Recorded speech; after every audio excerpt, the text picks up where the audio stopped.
السلام علیکم ورحمۃ اللہ وبرکاتہ۔ الحمد للہ ان الحمد للہ نحمده ونستعینه ونستغفره ونعوذ باللہ من شرور انفسنا ومن سیئات اعمالنا من يهده الله فلا مضل له ومن يضلل الله فلا هادي له واشهد ان لا اله الا الله واشهد ان محمدا عبده ورسوله اما بعد فإن خير الحديث كتاب الله وخير الهدي هدي محمد صلى الله عليه وعلى آله وسلم وشر الأمور محدثاتها وكل محدثة بدعة وكل بدعة ضلالة وكل ضلالة في النار۔ ہر قسم کی تعریف اللہ رب العزت کے لیے لائق اور زیبا ہے، جو ساری کائنات کا خالق ہے، یعنی ساری کائنات کا بنانے والا، ساری کائنات کو وجود میں لانے والا، پیدا کرنے والا، اور ہر مخلوق کی حفاظت کرنے والا، ہر مخلوق کی ضرورتوں کو جاننے والا اور ہر مخلوق کی ضرورتوں کو پورا کرنے والا ہے۔ ہر قسم کی حمد کے لائق اور ہر قسم کی تعریف کے لائق صرف اور صرف اللہ وحدہ لا شریک کی ذات ہے۔ درود و سلام ہو انبیاء اکرام پر، جنہیں انس اور جن کی رشد ہدایت کے لیے مبعوث فرمایا گیا، پہنچایا گیا، خصوصاً نبی مکرم رحمت للعالمین امام الانبیاء محمد صلی اللہ علیہ وسلم پر۔ اس مختصر سے درود و سلام کے بعد معزز سامعین اکرام، آج کی کلاس انشاءاللہ سورہ شعراء کی آیت نمبر 141 سے رہے گی۔ اللہ رب العزت سے دعا ہے کہ اللہ رب العزت ہمیں قرآن مقدس کو صحیح معنوں میں سمجھنے، اس پہ غور و فکر کرنے، اس پہ تدبر کرنے، اس پر ایمان لانے اور عمل کر کے لوگوں تک پہنچانے کی توفیق و رفیق عطا فرمائے، آمین یا رب العالمین۔ پچھلی کلاس میں ہم نے دیکھا کہ نوح علیہ السلام کا ذکر ہوا اور ہود علیہ السلام کا ذکر ہوا۔ ہود علیہ السلام اور نوح علیہ السلام کو ہود علیہ السلام کو اللہ نے قوم عاد کی طرف پہنچایا۔ آج کی کلاس میں حضرت صالح علیہ السلام کا ذکر ہوگا۔ حضرت صالح علیہ السلام کو قوم سمود کی طرف پہنچایا گیا، اور اس کے بعد لوط علیہ السلام کا ذکر ہوگا۔ لوط علیہ السلام، آج یہ دو ذکر ہوں گے، حضرت صالح علیہ السلام کے اور لوط علیہ السلام کے۔ اس کے بعد دو ذکر اور آنے والے ہیں، حضرت شعیب علیہ السلام کا ذکر آنے والا ہے، اور اس کے بعد قرآن مقدس کا تعارف اللہ رب العزت پیش کرے گا۔ قرآن مقدس کے تعلق سے کچھ باتیں ہوں گی۔ یہ انبیاؤں کا جو ذکر مسلسل چلا آ رہا ہے، جیسے نوح علیہ السلام، ہود علیہ السلام، صالح علیہ السلام، لوط علیہ السلام اور شعیب علیہ السلام، یہ 5 انبیاء کا لگاتار ذکر چلا رہا ہے۔ اس کے تعلق سے ایک بہت اہم بات کہ انبیاؤں کے واقعات کیوں بیان کیے جاتے ہیں، انبیاؤں کے واقعات کیوں بتائے جاتے ہیں قرآن مقدس کے اندر؟ تو سورہ یوسف میں اللہ رب العزت نے اس راز کو بتایا کہ انبیاؤں کے واقعات اس لیے بتائے جاتے ہیں تاکہ تم عبرت حاصل کرو، نصیحت حاصل کرو۔ تو ان واقعات کے اندر بے شمار عبرتیں اور نصیحتیں ہیں۔ ان عبرتوں اور نصیحتوں میں سے چند عبرت اور نصیحت کی طرف ہم غور و فکر کریں گے انشاءاللہ تعالی۔ اس میں سے چند کو آپ نوٹ کر لیں۔ سب سے پہلا کہ انبیاء علیہ السلام جب آتے ہیں تو کیوں آتے ہیں، کس چیز کی دعوت سب سے پہلے دیتے ہیں؟ تو انبیاء علیہ السلام کی کیا دعوت ہوتی ہے؟ نمبر 1، سب سے پہلے دین کی دعوت ہوتی ہے۔ دین یعنی پورا زندگی گزارنے کا طریقہ، لیکن پورے زندگی گزارنے کے طریقے میں سب سے پہلی دعوت کس چیز کی ہے کہ وہ چیز اگر آ گئی تو پھر پورا کی پورا دین آ جائے گا، پورا زندگی گزارنے کا طریقہ آ جائے گا۔ نمبر 2، کس چیز کے ذریعے سے نصیحت کی جاتی ہے، یعنی نصیحت تو قرآن اللہ کی وحی کے ذریعے کی جاتی ہے، لیکن وحی میں سے کون سی چیز ایسی ہے جو دل کو اپیل کرتی ہے، ایسی کون سی باتیں بتائی جاتی ہے جو انسان جس کو سن کر کے سمجھ کر کے متاثر ہوتا ہے۔ ان انبیاء کے واقعات میں ہم دیکھیں گے کہ انبیاء نے کن چیزوں کے ذریعے سے، قرآن میں سے کن چیزوں کے ذریعے سے ان کے دل کو متاثر کیا۔ نمبر 3، قوم کے کیا کہہ کر جھٹلایا، قوم نے کیا کہہ کر کے جھٹلایا، مطلب اکثریت نے جھٹلایا ہے تو اکثریت نے کیا کہہ کر کے انبیاء کی بات کو جھٹلایا۔ نمبر 4، اس قوم کا مقصد کیا ہو گیا تھا، یعنی ظاہر سی بات ہے کہ مقصد پیدائش کو چھوڑ کر کے انہوں نے زندگی گزارنے کے مقصد کچھ اور بنا لیے تھے، تو یہ سب ہمارے لیے عبرت ہے۔ اور 5واں، ان کا انجام کیا ہوا، کس نے کیا زندگی کا مقصد بنایا تھا اور اس کا انجام کیا ہوا، اور یہی سب چیزوں سے ہم لوگ بھی گزر رہے ہیں، اس لیے ہمیں ان نصیحتوں پہ غور کرنا ہے۔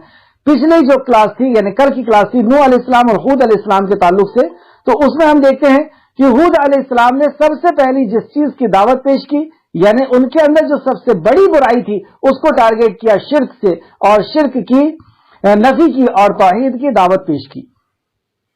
تو توحید کی دعوت میں ان کا طرز عمل کیا رہا کہ انہوں نے قتل کرنے کا منصوبہ بنایا اور قتل کرنے کے بارے میں کہا۔